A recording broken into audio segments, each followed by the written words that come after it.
Mira lived in a shining city called Solarin, on a wealthy planet known for its beauty, fashion, and technology. People in Solarin believed that being slim, smart, and charming made someone valuable. If you were different, they looked down on you. Mira was not like them. She was kind, quiet, and large in size. Because of that, people laughed at her. Even her own family, one of the richest in the city, felt embarrassed by her. They had perfect faces and fit bodies. They wore shining clothes and walked like they owned the world. But Mira was soft-spoken and round. She loved books, quiet gardens, and painting. Her family called her a failure. Her mother once said, "She's not a daughter, she's a shame." At school, the other students would whisper behind her back. Some would laugh loudly, pretending they were speaking to her weight. Others just ignored her like she was invisible. Mira felt pain, not on her body, but in her heart. One day, a strange decision was made. Her parents invited guests, rich people, important business leaders, and city commanders. Mira was told to wear a long dress and come downstairs. She thought maybe they would finally accept her, but when she entered the large glass hall, everyone turned and laughed. Her father stood up and announced, "Our dear daughter will now go to live with a poor farmer on a distant planet. A punishment for her laziness and waste." The crowd laughed louder. Some clapped. Mira froze. Her hands shook. Her face turned red, but she didn't cry. Not in front of them. One man asked, "Which farmer?" Her father smiled cruelly. "Just a lowly dirt farmer on a dry planet. Let her sweat and learn how to work." Mira said nothing. Her heart beat fast, but her face stayed calm. The next day, without warning, she was sent off-world on a transport ship. No goodbye, no hug, no love. She sat alone in the back of the shuttle, wearing a plain gray coat and holding a small bag of clothes. The ship flew through stars, past busy space lanes, and finally landed on a quiet green planet named Dera. It was nothing like Solarin. The buildings were made of wood and stone. Windmills turned slowly under wide skies. There were no crowds, no flashing lights, no fashion shows. Just quiet land and cool air. A man waited for her at the landing site. He was tall, with rough skin, gray clothes, and strong hands. His name was Bran. He said nothing at first, just gave her a slow nod and turned toward a truck. Mira followed him in silence. They drove across long, empty fields. There were no cities here, just grass, fences, and sky. She felt strange, afraid, but also peaceful. They reached a small farmhouse made of old wood and stone. It was strong and simple. Bran carried her bag inside and pointed toward a room. "You can stay there," he said softly. Mira looked at him. "You don't want to know who I am? I don't care who you were, just who you choose to be now." He left the room. Mira stood alone. She sat on the small bed and looked out the window. No towers, no noise, only green hills and orange clouds. The next morning, Bran handed her a warm bowl of porridge. He had already started working outside, feeding animals, checking machines, walking across the fields. Mira watched him from the door. He moved like the land was part of him. For the first time in her life, nobody was watching her with judging eyes. Nobody told her she was wrong. She felt free, even though she was sent here as a joke. Bran spoke little, but when he did, his words were clear and honest. "You'll need boots," he said on the second day. "We'll fix fences tomorrow." Mira nodded. She put on old boots he gave her and followed him. The sun was warm. The air smelled like grass. She had never felt this before. Real air, real earth under her feet. Not fake gardens or perfume. She held tools. She used her hands. She sweated. Her arms hurt. Her back ached. But she didn't stop. Each day, she worked more. She carried wood. She picked weeds. She learned how to use a water drone. At night, she sat under the stars and looked at the sky. She didn't miss the city. She didn't miss the laughter or the cruel jokes.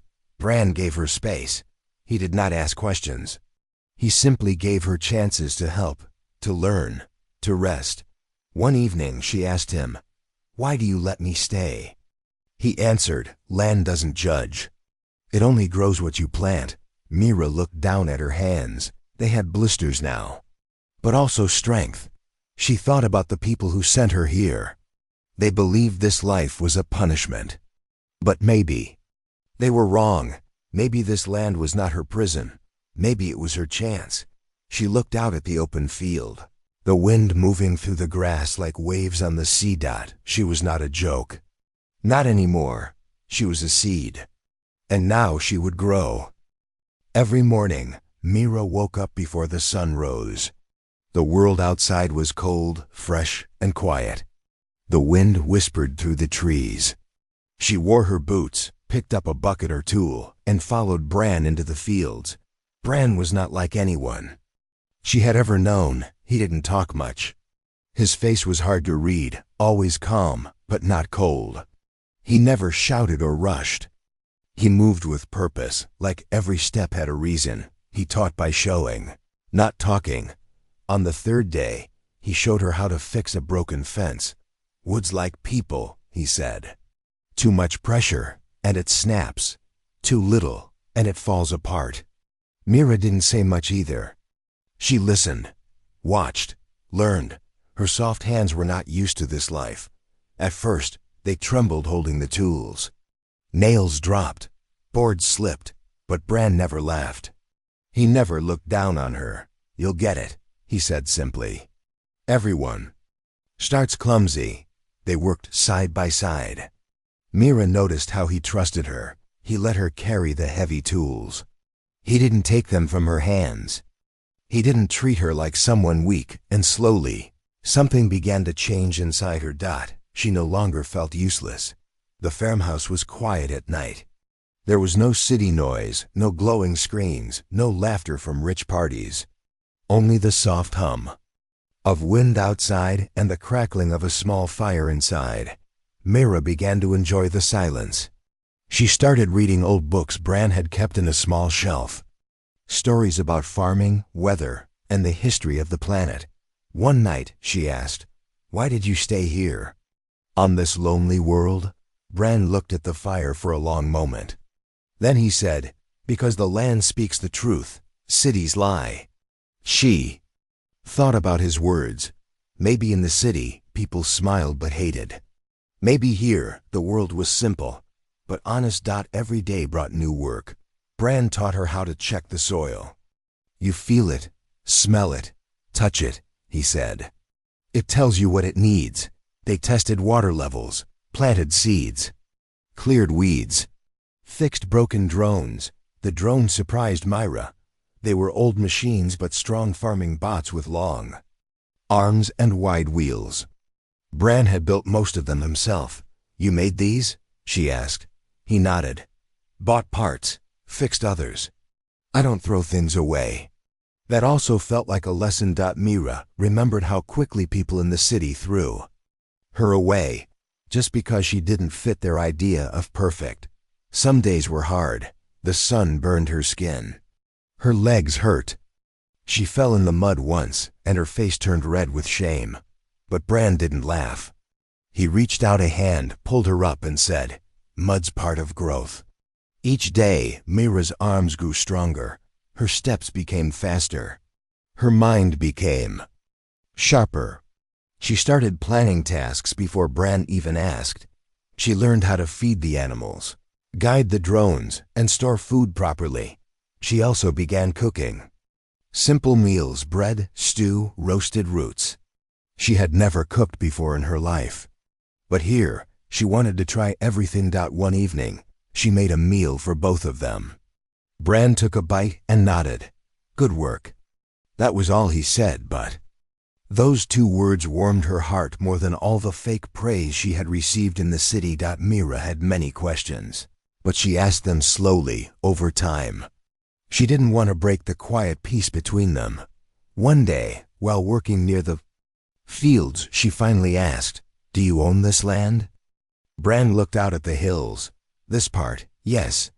Some others too. How much? She asked. Bran didn't answer. He walked forward and pointed to a tall hill. Climb that. Look. Mira wiped the sweat from her forehead and followed him. The climb was not easy, but she didn't complain. When they reached the top, she saw it dot fields as far as her eyes could see. Trees, rivers, storage domes, and small machine stations. All spread across the land like a quiet kingdom. Mira stood. In silence. You own all that, she whispered. Bran shrugged. I manage it. Land owns itself. But people said you were poor. He looked at her. People say many things. She didn't speak after that. Her heart beat faster. The poor farmer wasn't poor at all. He was just quiet about his wealth. That night, Mira couldn't sleep. She thought about all the people who laughed when she was sent here. They thought Bran was a nobody. They thought this life was punishment. But they didn't know the truth. Bran was rich, not with golden clothes, but with land, peace, and power. Quiet power. And she was here. Not as a slave. Not as a joke, but as a student, maybe more. One afternoon, as they cleaned the tool shed together, Bran said something that stayed in her mind. You're not the same as when you came. Mira looked at her hands, stronger, dirty, yes. But no. Longer, soft and scared. I feel different, she admitted. Bran nodded. Good, you work hard. The land sees that. Then he turned away and went back to work, but Mira smiled. That short moment meant more than all the fake words she ever heard. In the city, days turned into weeks. Mira began to laugh again. Not at others, and not to impress anyone. Just soft laughs when the goat stole her glove or when the wind knocked over a basket of apples. She started enjoying the quiet. Enjoying herself. She wasn't skinny. She wasn't rich. She didn't wear shiny clothes or have perfect teeth. But she was learning. Growing. Becoming. The world here didn't care how she looked. It only cared what she gave back. And every day, she gave more. The sun rose over the fields, casting a golden glow across the land. Mira stood at the edge of the barn, wearing a faded jacket and her old boots. Her arms were sore, and her hands were covered with tiny cuts, but she didn't complain. Pain had become part of her new life, and it made her feel alive. Bran walked past her carrying a heavy box filled with tools. He didn't speak much as always, but she could now read his face. She could tell when he was pleased, when he was tired, and when he was thinking deeply. Today was planting day. You'll take section 9, Bran said. Use drone A2. Check moisture levels. Then start with corn seeds, Mira nodded. Weeks ago, she wouldn't have known what any of that meant. Now she understood. She walked to the storage shed, activated the farming drone, and set off across the dry field. Section 9 was a wide stretch of cracked soil. The air was dry and still. Mira attached a scanner to the drone and began walking. Slowly behind it as it hummed softly. The scanner beeped and displayed numbers on the screen. The soil was too dry in some places, too tight in others. Mira frowned and opened a water valve nearby, letting thin metal pipes spray a soft mist across the ground. She remembered what Bran had taught her. If the soil is angry, calm it. If it's tired, feed it. If it's broken, give it time. After watering, she drove the drone over the soil again. The drone had long arms with seed injectors. It poked tiny holes in the earth and dropped seeds in perfect lines. Mira wiped her forehead. The sun was hot. Her clothes stuck to her back. But she didn't stop. This land was her test, and she was ready. Back at the farmhouse, Bran checked the seed maps and nodded. You planned that well, he said. You saw the soil's mood. Mira smiled. You said the land speaks. Bran gave a small smile too, and you're listening. That simple sentence made her heart lift. For the first time in her life, Someone respected her, not for looks, but for effort. Each day brought something new. One morning, a drone got stuck in the riverbed. Mira climbed down a steep hill, tied a rope, and pulled it out. Her muscles screamed, but she didn't stop out another day.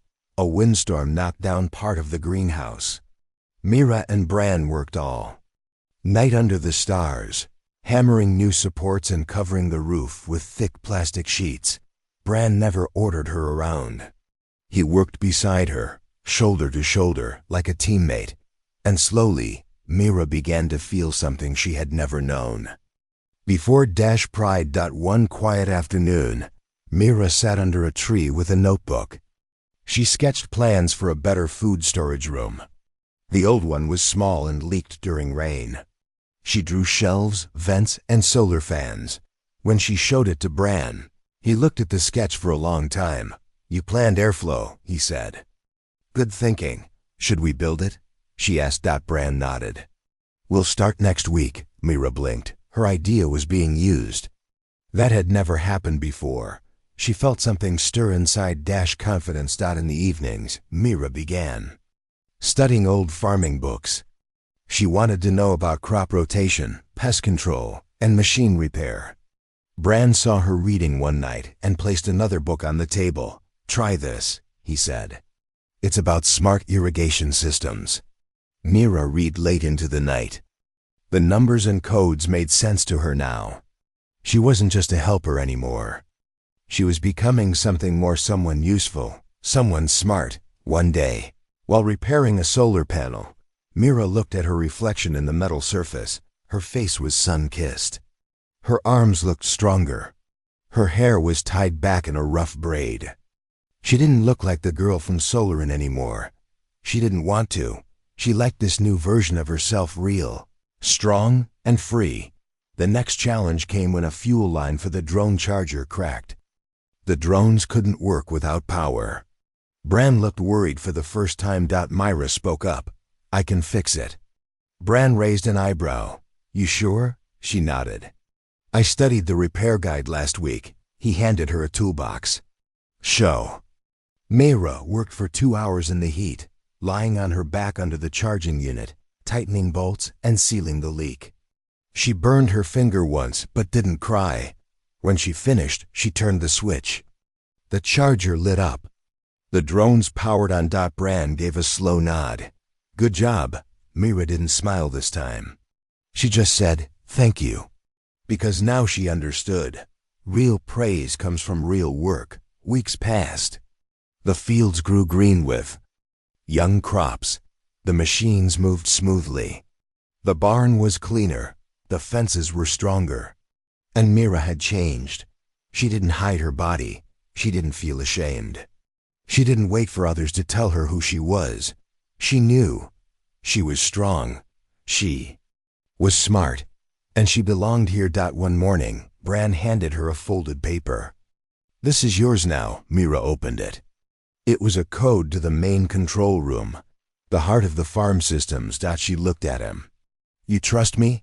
Bran answered simply. "You earned it." Mira felt her throat tighten. No one had ever said that to her before. Not in the city, not at school, not even her family. But here, in this quiet world, one man saw her clearly. And she had proven herself. She climbed the hill again that evening and looked out across the land. This time, she didn't just see fields. She saw purpose. She saw a future. The girl once mocked, once thrown away, was no longer weak. She was learning. She was building. And she was rising. The season changed slowly on Adara. The warm air turned cooler. Golden leaves began to fall from the tall trees near the farmhouse. The crops grew taller. Mira stood near the field, watching the wind move through the rows of green. She had helped plant them, water them, and protect them. This land had changed her. But she still felt there was something more, something Bran was hiding. He never lied, but he never spoke much. He gave simple answers and kept to himself. Mira respected that. But a small part of her was still curious. He had given her the code to the control room, but many other areas on the land remained closed. Especially the far east side, past the dry ridge. Bran never mentioned it. The drones never went there. One morning, while checking fence data, Mira noticed a broken drone signal. The map showed it near the ridge. "I'll get it," she told Bran. He looked up from his work and paused. "It's far. I don't mind." He didn't stop her. Just gave her a nod. Mira packed water, tools, and a signal reader. She followed the map across the grassy hills and dry patches of land. It took nearly an hour to reach the ridge. The land sloped up sharply, covered in rocks and old bushes. She climbed carefully, hands gripping dry roots, boots sliding on loose dirt. Her breath was heavy, but her body was strong now. She didn't stop. At the top, she froze. Below her was something she had never seen before, a hidden valley wide, green, alive. Long robotic arms moved gently across giant gardens. Tall glass domes shimmered under sunlight. Water channels sparkled in every direction. Wind turbines turned slowly in the wind. And in the middle of it all stood a building made of steel and glass. It was like a hidden world. Her mouth opened slightly. "What is this place?" She climbed down the ridge carefully, heart pounding. When she reached the edge of the hidden valley, she found the drone lying in tall grass. It had only a loose wire, easy to fix. But Mira wasn't focused on the drone anymore. She stepped into the valley slowly, like entering a secret temple. The machines here were advanced, newer, faster, smoother than the ones near the farmhouse. They worked silently, collecting data, adjusting plants, managing systems. This wasn't just a farm. It was a high-tech food station. Something that could feed a city or a whole colony. She reached the main building. The door opened with a soft hiss when she scanned her hand. Inside, screens lit up, showing maps, weather data, trade requests, and delivery routes. Storage units were filled with supplies. A digital assistant greeted her with a calm voice. "Welcome, authorized user." She sat in the chair slowly, hands shaking a little. This wasn't just Bran's backup base. It was a central control center for a massive agricultural empire. He wasn't just a farmer. He was a quiet landlord of something powerful. That evening, Mira returned home. She cleaned her boots, washed her hands, and sat across from Bran at the dinner table. He was drinking tea. "Calm as always. I found the valley," she said. Bran didn't look surprised. "I thought you might. Why didn't you show me?" He looked at her with steady eyes. "People judge what they see. I don't need to show them." She waited. Bran placed his cup down gently. In the city, power is loud. On the land, power is quiet. You've seen both. Why hide it? Because people like your family only see gold. They don't see the soil. If they knew what I had, they would try to take it. Mira nodded. Slowly, she understood now. "Did you test me?" she asked. Bran shook his head. "I gave you a choice. You stayed, you worked. You grew. That's what mattered." That night, Mira stood on the porch looking at the stars. Her thoughts were full. She remembered how they laughed at her when she left the city. They called it a punishment. They thought she would suffer, but now she stood beside a man who owned more land than any of them. A man who used machines, water, and wind to feed thousands, but said nothing about it. A man who chose silence over showing off, and she had earned his trust. She wasn't just a helper now. She was part of something bigger. The next morning, Bran handed her a new tablet. "What's this?" she asked. "Access. You'll help run the South Domes." Mira's fingers touched the screen. All the systems were there: plant schedules, energy flows, drone networks, soil reports. It was like holding a small world in her hands. "Are you sure?" she asked. "You've earned it," he said again. Those words meant everything. Mira spent her days between the farmhouse and the valley. She split time between the simple and the advanced, between holding tools and pressing buttons. She still planted seeds with her hands, still fixed broken fences. But now she also managed smart drones, water controls, and delivery systems. At night, she read trade reports and sent quiet replies to buyers across the stars. She still didn't care about her looks. She didn't need to. She was respected now not for how she appeared, but for what she did. A new thought grew in her mind. What if more people were like her? People thrown away, judged too quickly, treated like jokes? Could this land give them a second chance too? She asked Bran one evening, "Have you ever thought of teaching others?" Bran looked out at the dark fields. "Not many are willing to start at the bottom," Mira smiled softly. "Maybe I can find some who are." Bran said nothing, but his eyes showed something. Pride. Mira stood in the valley the next day, watching drones fly smoothly between the glass domes. The wind brushed her hair gently. Her heart was calm. This was no longer just a place where she had been sent. It was her home. The girl once mocked now ran a kingdom of life, and she was only just beginning. The days passed quietly on Adara, but Myra's life was no longer quiet inside. She had changed, and not just on the outside. Her body was stronger. Yes, her hands were rough. Her steps were firm, but her mind and heart had changed even more. Woke each day with purpose. She worked with care. She made decisions. She fixed problems. She was no longer someone people had to help. She was the one others could depend on. Bran watched her silently, but Mira could tell he was proud. He had given her a chance, and she had taken it. She was no longer afraid to try new things. One cold morning, Mira stood outside the central dome. Frost sparkled on the leaves. The drones were slower in the cold, and 2 of them had stopped working. Walked over, holding a hot drink. "I'll fix the drone arms," she said before he even spoke. He nodded. "I know." Mira smiled, placed her gloves on, and got to work. The drone arms were frozen, their joints stuck. Mira opened the panels, warmed the parts, and cleaned the connections. After 30 minutes, the drone hummed back to life. She stood, wiped her hands, and looked up at the dome. This used to be the life of someone else, someone smarter, stronger, more respected. But now it was hers. Later that week, she sat at the main console reviewing harvest data. The crop growth had doubled in the last 2 months.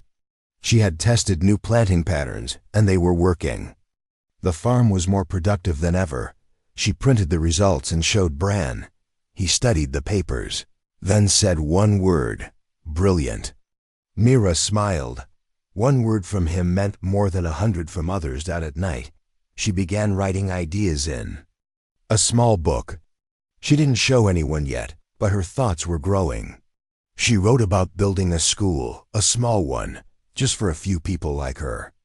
People who were forgotten or thrown away.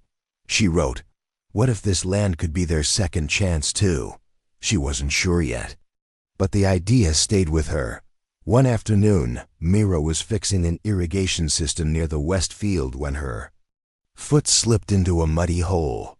She twisted her ankle and fell hard. The pain was sharp, and for a moment, she felt weak again. Bran came running from the barn. He helped her sit up. "You all right?" he asked. She nodded slowly. "Just my ankle." He lifted her up gently and carried her back to the house. It was the first time he had touched her like that, careful, strong, and quiet. She sat near the fireplace while he wrapped her ankle with a bandage. "I can still work," she said. Bran shook his head. "Rest today, heal first." Mira hated resting. She felt useless again. But as she sat there watching the fire, she began to realize something.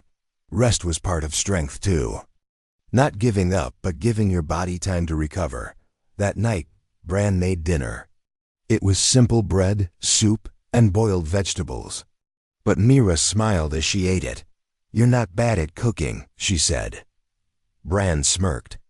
"Don't get used to it." Mira laughed. It was a soft, warm laugh, one that came from peace.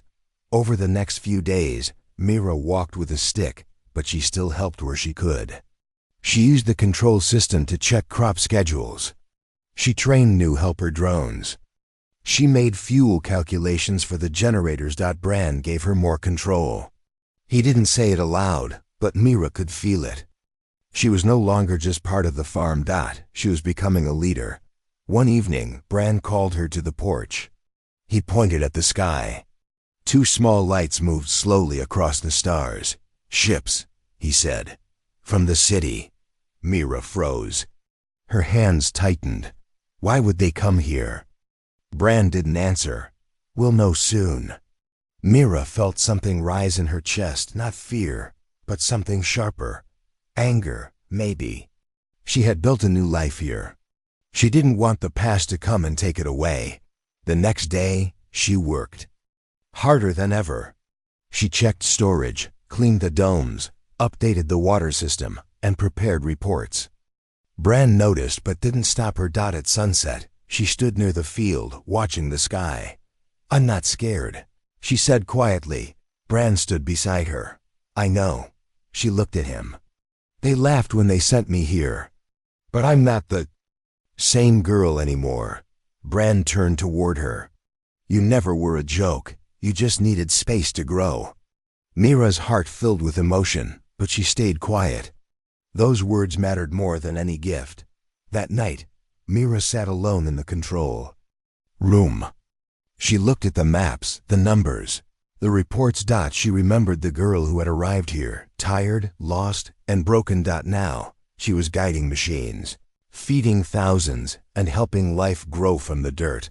She had not lost weight to become valuable. She had gained strength, skill, and purpose. That was her power. The next morning, Mira stood in front of the mirror for a moment. Her face was different, still soft, still round, but her eyes were sharp. Her arms were firm. Her back was straight. She looked like a leader, and that's what she had become, outside. Brand was feeding the animals. She walked over, slower than usual, but steady. He looked at her and asked, "Are you ready for visitors?" Mira nodded. She wasn't afraid anymore. She was strong, stronger than anyone had ever imagined. The next morning, two silver ships landed quietly near the outer field. Dust rose as their engines cooled down. Mira stood at the edge of the field, her hands firm, her eyes watching. Brand stood beside her, calm and silent as always. The doors of the ships opened, and people stepped out. Fancy clothes, shiny boots, and styled hair. They looked around with curious eyes. These were city people, clean, proud, and loud. Mira's heart beat hard in her chest. Not from fear, but from something deeper. These were the same kind of people who had laughed at her. Some were even from her school. And now, they had come back. At the front of the group stood her older brother, Darren.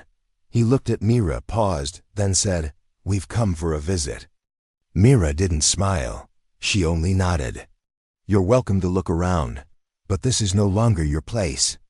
Darren looked around at the green fields, the working drones, and the quiet strength of the land. He tried to hide his surprise, but his eyes gave him away. "This is impressive," he said. Mira didn't answer. They toured the farm slowly.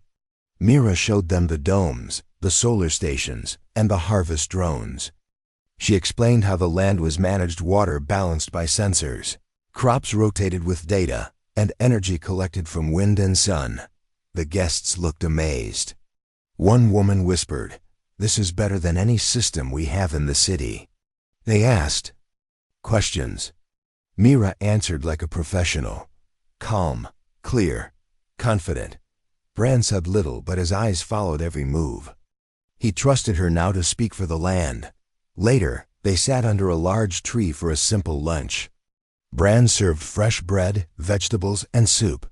Some guests looked confused. No meat, no rich sauces, no special dishes, but Mira ate with peace. This food was real, honest, made by hard work. Her brother looked at her and said, "You've changed." Mira looked at him. "I've grown." He paused. "We didn't think you would survive here." "I didn't just survive. she replied. I learned, I built, I became. He looked down, silent. Another guest asked, "Who owns all this land?" "Is it the farmer?" Bran finally spoke. "Yes." They turned toward him. "All of it?" Someone asked. Bran nodded. "And who manages it now?" Darren asked. Bran looked at Mira. "She does." Mira didn't smile. She simply said, "The land listens to those who respect it." After lunch, the guests walked around the land again, this time slower, quieter. They took pictures, asked more questions. One man, a trade officer, spoke privately to Myra. "We're looking to expand food supplies to nearby colonies," he said. "Would you consider selling crops directly to our networks?" Myra paused. The city had thrown her away. Now they wanted to trade. She thought carefully, then said, "I'll consider fair offers, nothing more." The man nodded, clearly not used to being spoken to like that. That evening, as the sun set behind the hills, the ships prepared to leave. The guests thanked Mira and Bran. Some smiled politely. Some looked uncomfortable. Mira watched them go. Her brother stood at the ship door, looking at her one last time. He hesitated, then said, "You've done well, Mira." She nodded. "Thank you." He opened his mouth to say more, but the ship door closed, and then they were gone. Mira stood quietly, feeling the wind on her face. Bran walked beside her. "They came to see failure," he said, "but they found something stronger." Mira nodded. "They saw the truth." Bran looked at her. "You're not the same girl they sent here." "No," she said. "That girl was lost. But I found something better than their approval." "What did you find?" "Myself." The next morning, Mira went to the control room. She opened the files and read the trade offers. Some were good. Some were unfair. She deleted the ones that felt greedy. She contacted a colony that had written a simple message. "We don't have much, but we're honest." Mira smiled. That was enough for her. Over the next weeks, more messages came in. Some wanted to study her farming methods.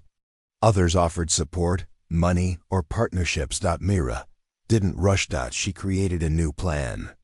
A small program to invite a few hard-working students, people who had been forgotten, just like her.